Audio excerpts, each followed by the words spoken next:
Chevrolet! Oh, wait a minute. Pontiac. I'm just changing the oil, even though I just bought this junker clunker at the auction for about $1,000.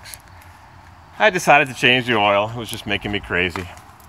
So what did I take out of it? I took out this Fram filter, and I'm familiar with these from the Mercedes and BMW. This thing snaps into the bottom and it locks in. Look at this, Fram, made in China.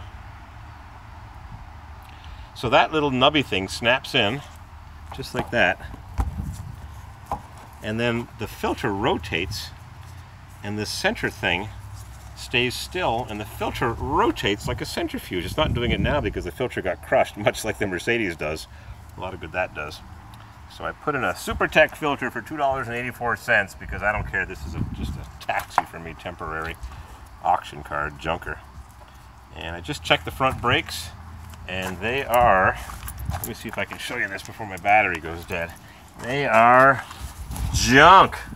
The rotors are toast. Let's see if I can reach my finger over and turn the light on. There we go. Look at those rotors.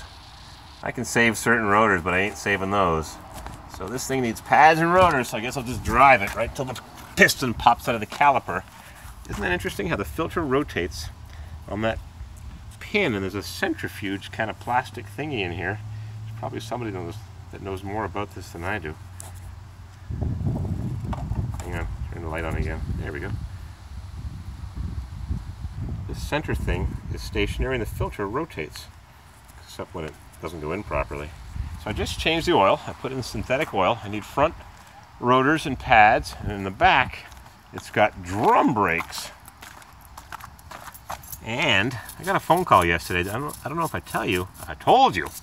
But the body shop guy called me. He said, come and get your $300. He gave me back all my money for the body work.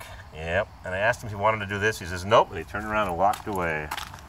So what else was I doing today? I was working on this thing last night, pounding on the upper control arm, the two-piece welded upper control arm, pounding on it to remove the knuckle because my buddy said he wants new bearings. I said, what if the old ones are good? I don't care, I want new ones. I'm driving to Mexico in November. So I pounded on this thing for 2 hours and my battery's going dead. I pounded on that until a neighbor came over this morning. He put a crowbar on this and I pounded on it, and once the crowbar